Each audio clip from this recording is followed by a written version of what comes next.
Hola a todos, bienvenidos a mi canal de Ruf Thoughts. Yo soy Rufs y hoy hace frío. ¿Por qué hace frío? ¿Por qué? Los últimos días de vacaciones está el cielo gris y hace frío. ¡No! ¿Por qué? Hoy, a pesar del mal tiempo, traigo un vídeo que me hacía muchísima ilusión de hacer, porque la verdad es un tema que me hubiera gustado tratar desde el principio, pero lo he dejado pasar bastante tiempo, y creo que es guay y importante y que puede abrir horizontes a mucha gente y que puede ir muy bien. Vengo, señoras y señores, a desmitificar la literatura antigua. ¿Qué significa? ¿Decir que es mala? No, decir que es accesible, que puedes coger un libro que esté escrito antes de Cristo y no morir en el intento, que hay muchas obras escritas antes de Cristo y que son divertidas y absorbentes y no son tochos. Cuando oímos hablar sobre literatura antigua, lo primero que se nos pasa por la cabeza son clases de filosofía aburridas y Platón y Aristóteles y los presocráticos y se nos pasa por la cabeza, yo qué sé, la Ilíada, la Odisea y Zeus teniendo relaciones sexuales con un montón de gente. Pero en el fondo es muchísimo más que eso y muchísimo más entretenido de lo que os podéis imaginar. Así que lo que vengo a hacer hoy es recomendaros 3 obras que a mí me han marcado la vida casi y que son de mis favoritas y y forman parte de lo que entendemos por literatura antigua o de antes de Cristo. Así que allá vamos. El libro más antiguo que os voy a enseñar es este. Tengo que reconocer que este libro no es mío, es de una amiga mía y se lo tengo que devolver porque me lo dejó para un examen. Y no pasa nada, Lini, lo vas a tener entre tus libros muy pronto. Pues sí, este es el primer libro que os voy a enseñar. Es una obrita de teatro que es Antígona de Sófocles. Este libro se escribió aproximadamente en el 440 y muchos antes de Cristo y su autor Sófocles es uno de los grandes dramaturgos de la antigüedad. Escribía tragedias que eran las grandes, por decirlo de alguna manera, el gran género de la antigüedad, más allá del ensayo, porque el ensayo no se inventó hasta mucho más adelante. Todo aquello que se escribía y que era considerado literatura, por decirlo de algún modo, eran casi todo obras de teatro, hasta que no llegó Platón con sus diálogos, no había mucho más, excepto a lo mejor la Ilíada o la Odisea, los poemas épicos, la poesía épica, sí, pero esto era el género más elevado en esa época. Y sí, es una tragedia, es una obra de teatro, aún se representa en teatros, y es la historia de Antígona, como dice el título, la hija de Edipo y de su incesto, porque para aquellos que no lo sepáis, Edipo se casó con su madre y tuvo 4 hijos, entre ellos Antígona.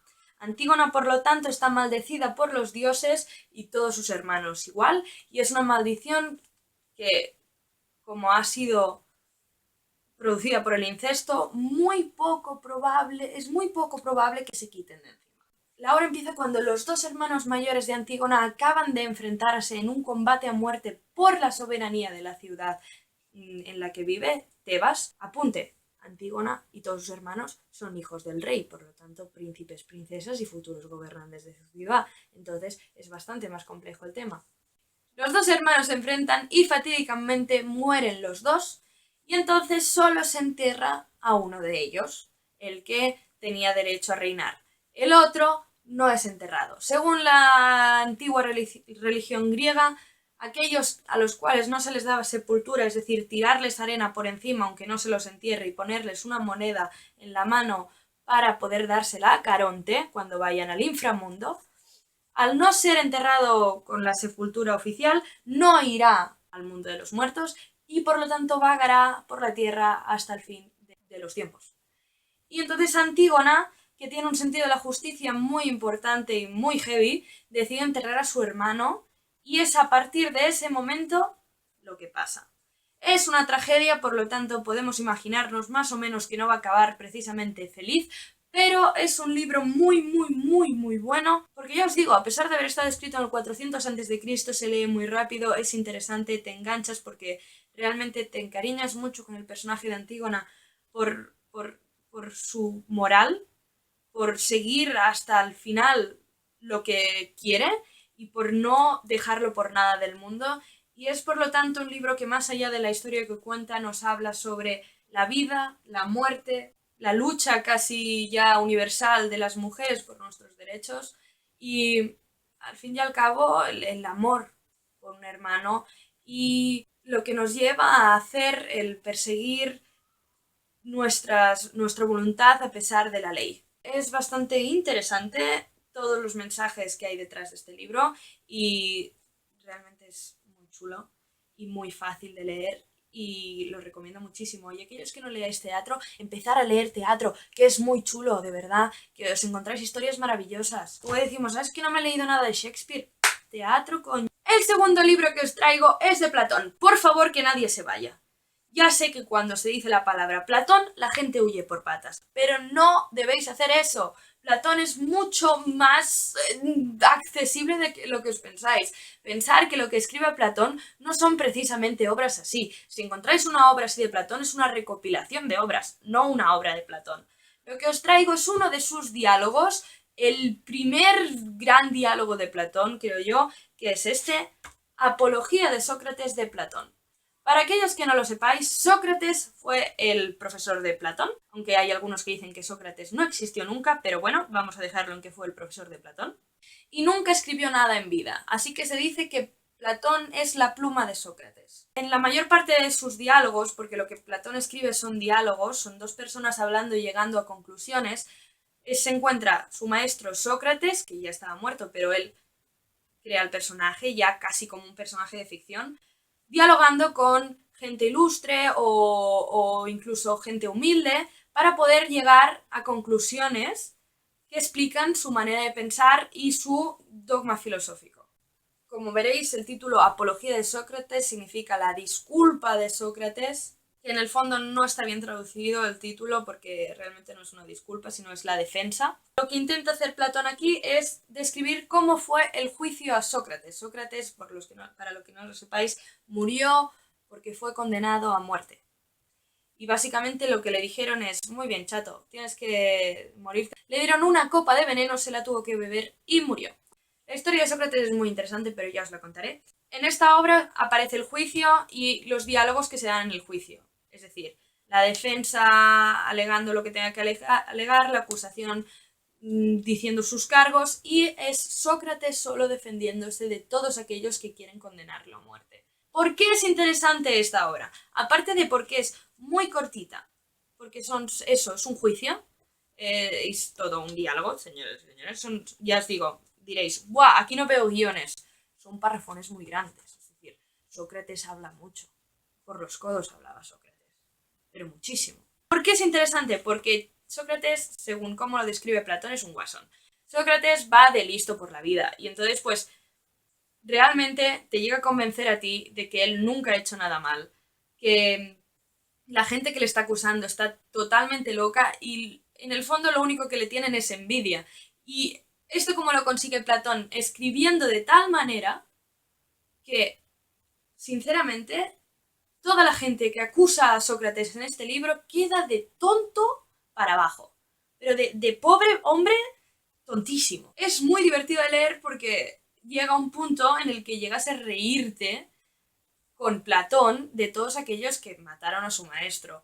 Y a pesar de que no sea real, sigue siendo una obra de ficción, porque no sabemos si realmente Platón estaba presente allí, no sabemos si realmente Sócrates, es que no se sabe ni si existió Sócrates, pero esta obra es muy recomendable porque, a pesar de ser un juicio, podría formar parte de una película y te lo creerías perfectamente. No es largo, esto no es un libro largo, así que sí, muy accesible, muy divertido, muy recomendable. Y la última obra que os traigo. La última obra que os traigo es para mí una de mis obras favoritas del mundo mundial. Lo descubrí en el instituto porque nos lo hicieron leer para selectividad. Y gracias al cielo. La verdad es que es una de mis obras favoritas del mundo y cuando nos la dieron para leer me asusté mucho porque dije, no sé yo si esto a mí me va a gustar porque de nuevo era literatura antigua, literatura de antes de Cristo. No estaba yo muy convencida. Pero de verdad, os va a gustar. Es El arte de amar de Ovidio. Está en catalán porque yo lo leí en catalán. es de las cosas más curiosas que me he leído en la vida. Este libro fue escrito aproximadamente entre el año 1 antes de Cristo y el 2 después de Cristo o algo así que está un poco a la par.